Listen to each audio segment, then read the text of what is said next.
Hi everybody, it is I, CyberKnight-Miky, and today we're gonna take a look at this voluptuous figure that is the Bingotoys Spider Lady, aka Spider Girl, which is a third-party version of Blackarachnia, and yeah, smash. Now of course I got this smashing figure at the Showzstore, which is rightfully available down in the description. Or you can also pick up other Transformers stuff that might interest you even more in the description. And of course use code Miky when you go and shop there. Speaking of smashing, make sure to smash that like button and of course subscribe button as well. Now take a shot every time I say smash, that is if you are legal age. I do not condone children's drinking alcohol. Of course, out of the box, she came pretty much disassembled, which means yes, she is a sort of a parts former. But just like Masterpiece Beast Wars Megatron, where he literally has a life mode, I would consider that her back without any spider kibble life mode. But of course, you can literally assemble her yourself, and it's pretty easy. Just 6 spider legs on the boards on the back, and of course the spider abdomen on her booty, which is a nicely sculpted booty. Considering this is a third-party figure, she did not come with a Predacon symbol, so I added a Showzstore sticker on her womb. I know, I'm a comedic genius. But yeah, what can I say? This overall opinion sculpting of this Blackarachnia figure is absolutely outstanding. It's a literally visually reimagining and a literally stylized take of that Beast Wars character, with of course borrowing some essence of that animated Blackarachnia character as well, considering she bears that abdomen as well in that show. At the head sculpt, of course, there's 2 flavors, which one of them is being the white face with red lipsticks, which I really do like. But of course you can also change it, which I will kind of talk about the accessory, which she comes with not only a regular kind of tiara kind of crown, but you can literally remove it to something that is literally more aligned to her Beast Wars character's faceplate, which is of course the gold one. And you can also take this kind of masked tiara and literally plug it in, and you can literally have her looking like this, or to make her look like a little bit more like either Aku from Samurai Jack, extra thick, or Hela from Marvel Comics. And now she literally looks like an evil queen, and I do love that. But we're gonna talk about that a little bit more later. But for now, let's just talk about the overall painting and sculpting right now. Is that, yeah, despite being a little bit different from what she usually looks, I really do love the overall shape. I mean, she is sexy, but not to a ridiculous end where it was pretty much designed by a horny person. She actually do have a style that looks like she is kind of really protected, but also using that sexuality to her advantage to literally distract her enemy. But of course not to the degree that she looks boring. Marvel. Disney. Put a ticket in and make her name it gay! But of course, there's also other areas that really has more of that the metal purple paint apps, which is absolutely glorious. And you can also see the heels, which they are also made of die-cast metal, and even the knees, and of course the crotch area, which out of the box there was a QC issues where this hip section was a little bit too loose, but of course you can add like silk kind of floor polish or super glue and wiggle around a little bit, and now it's solid like hell. But of course, even if it was a little bit wobbly, she still stands perfectly fine on her own with those die-cast feet. And yes, it is pretty impressive how she can stand her own with these die-cast heels. There was also one figure which I will show now, which was the Bingotoys Windblade, which I did really like the figure. However, the problem I had with her was that her backpack was a little bit too wobbly. And of course, there were some areas, while she does have nice assets, her ass is a little bit better. And of course that this figure only has some accessories that kind of half-baked. Spider Lady on the other hand, it's quite an improvement. And even the improvement of the articulation, which they had is literally on 2 double ball joints on top and bottom. She has a butterfly joint, and of course the shoulders can move. And of course you can literally rotate them 360 degrees, but of course you can accidentally unplug the chest plate, which honestly, if you kind of shade it a little bit wide, it kind of looks like she has bra. But thankfully they didn't do that, otherwise the spider mode would look a little bit weird. She has a bicep rotation, double jointed elbows, which I forgot that it was also diecast metal, and even the ball jointed hands that can also, which I will talk about a little bit more, also has another feature where it has optional wrists. You can also move this claw for more of that trans metal appearance. She has a ball joint of the upper area, and she has a arcing back and crunch, and this area of her crotch area is also on the rotation and hinge joint, so she can pretty much, and of course I will remove the booty to get even more of an arc, and that is amazing and the most creativity you can get from her. And of course the ball jointed skirt pieces here can move out of the way so you can accommodate for the kick forward, and of course even with the booty aside she can still go back if you use that kind of untapping feature, and she still can do a beautiful spread. She also has of course this untapping feature which you can cross her legs to look a little bit more sassy, and of course she has a thigh swivel, and of course double jointed knee with this knee panel is also movable, and of course has a feature where it's kind of like a Gundam, which is nice. And of course the heels can move up, down, and pivot, and of course rotate. So the overall posability is absolutely outstanding.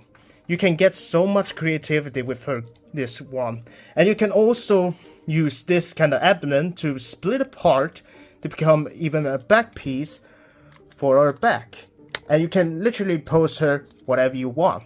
And there's also other kind of stock photos where this kind of abdomen area can literally split apart and look a little bit different. And that's sort of the creativity I do really love. Now for the overall accessories, which she comes a lot. She has 4 pairs of faceplates. The one of them is being a neutral face, a happy, smiling face, which is pretty expressive. She also comes with the kind of licking face, where she's happy but also like to have a taste. And of course you also get the shocked yelling face, of course.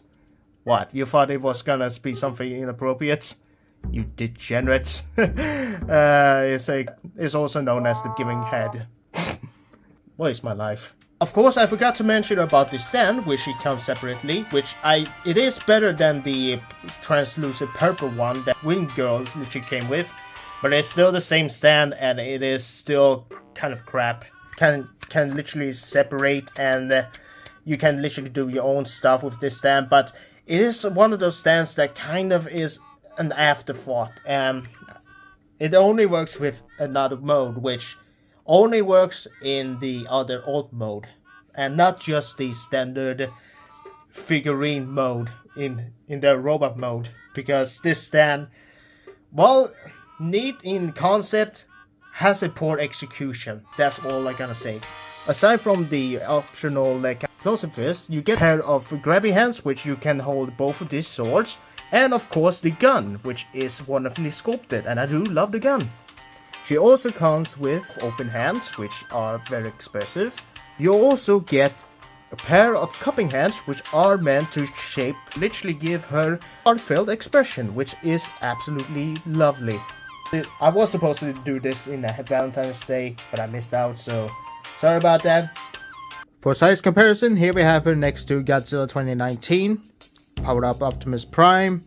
Here we have her next to Wind Girl, aka Windblade, which this is literally a perfect fit between the good and evil. And here we have her next to Ares Coulter. Here we have her next to Bingotoys Nice, which this is literally an inspiration. We have her next to her boss, the Beast Wars Megatron. Here we have her next to her Kingdom counterpart. Then we have her next to Black Widow. And here she is next to all the other female figures I have in my collection.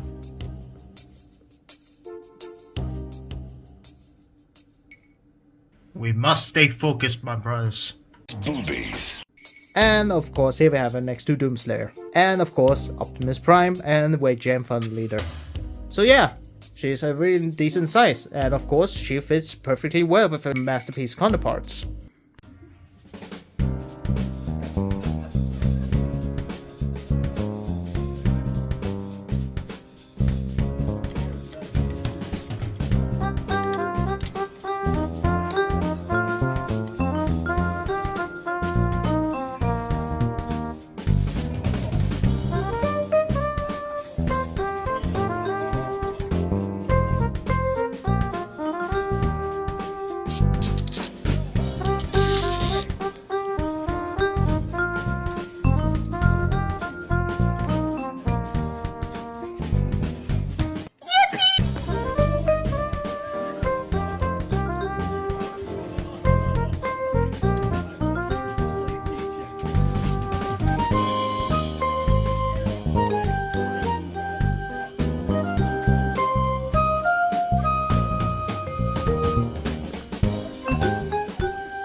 And here we have her in her spider mode, and I gotta say, it's a really good looking spider mode. It's not perfect, but at least it resembles the spider without utilizing too much of parts forming. Transarts Blackarachnia. But yeah, I really like how you can literally just either parts form or not. But it is a really nice option that you have options. Everything that really taps in very smoothly, and everything also secures well. Well, of course, did not tap in the tab here for the spider mode, since this configuration is for the spider mode, which I feel like this kind of configuration for the stand fits well for her spider mode, and I gotta say, it actually does fit very well for the spider display base. With or without the stand, she still can stand on her own, and that is something that surprised me the most. For you see, most of the Blackarachnia toys I have experienced, whatever it is the Hasbro of the Takara one, mostly Takara, they usually are either a little bit floppy or cannot even stand at all due to the wobbliness of the ball joints. But for this one, she still stands very well. Of course, you gotta be careful where you're literally standing her with these legs, since while they still are very secure, they are a little bit flimsy when you kind of bend it, so don't do what I'm doing right now. Just let them be and you'll be fine. But even if they feel a little bit hollow and looks hollow, they still keeping her standing, and that is something I really love. And I do love that they actually managed to sculpt the little mouth, and I gotta say, it may look a little bit frightening, but in some areas, and when you pose her, it kind of looks a little bit goofy and adorable. Yippee! Kind of thing. Also, the overall weapon storage is also very well integrated. Like the gun is literally stored inside the spider booty is actually well integrated, and she still looks good without them. So the options are endless. And yes, the overall articulation is also very nice. I mean, no, not that much for the head, but you can do side by side. The fangs or the antennas here, yes, they're supposed to be either fangs or pedipals, but yeah, it is really nice that she actually has 4 of them, and it kind of looks a little bit threatening. I mean, it is an alien robot, so it doesn't matter. And of course, the arms are literally the same as always, and of course, they also works as regular legs or arms. And of course, the legs here are literally on hinge joints, and of course, bone joint here. And of course, the abdomen section here with, yeah, spinnerets. Well, this whole area here is just a solid brick. But yeah, it is, overall, the articulation is how a spider should work. Literally moving like a spider, and now also looking a little bit cute in some reason. Even though she has, well, her breastplate on top. A size comparison, here we have her next to Beast Wars Megatron, and yeah, I gotta say, this is a really nice scale. I mean, considering Blackarachnia is an oversized spider in the show, so this scale really works together with this Beast Wars Megatron. And of course, here we have her next to the other Blackarachnia in her Black Widow mode. Wait, what are you doing here, Black Widow? Get out of here! Of course, here we have her next to Bingotoys Wind Girl. So, to sum up this review, the BT-04 Spider Lady from Bingotoys is an extraordinary figure, and I highly recommend picking this one up if you are a fan of Beast Wars, or if you really want a stylized take of Blackarachnia. Of course, there are some quality control issues, such as the hips and some like metal that you really need to fix with either flow polish or super glue technique. But of course, there are some screw cap holes that you really need to have a kind of pin tool to literally remove and actually customize it, which I did kind of forget to mention. But yeah, those kind of screw cap holes really makes the other surface feel so smooth. But without the quality control issues and all that sort of stuff, and some kind of trickiness, and if the parts forming, which I know it's not for everyone, but yeah, the amount of creativity, the way you can customize her, and the fact that she is a sexy and badass and a fun figure just really makes her very worth it. And that's all I had to say about this review. Thank you all so much for watching, and as always, only time will tell what kind of review I'm about to do next. Until then, make sure to leave a like, comment, subscribe, support me on Patreon, and follow me on my other social media. And I'll see you in the next video. Have a good one.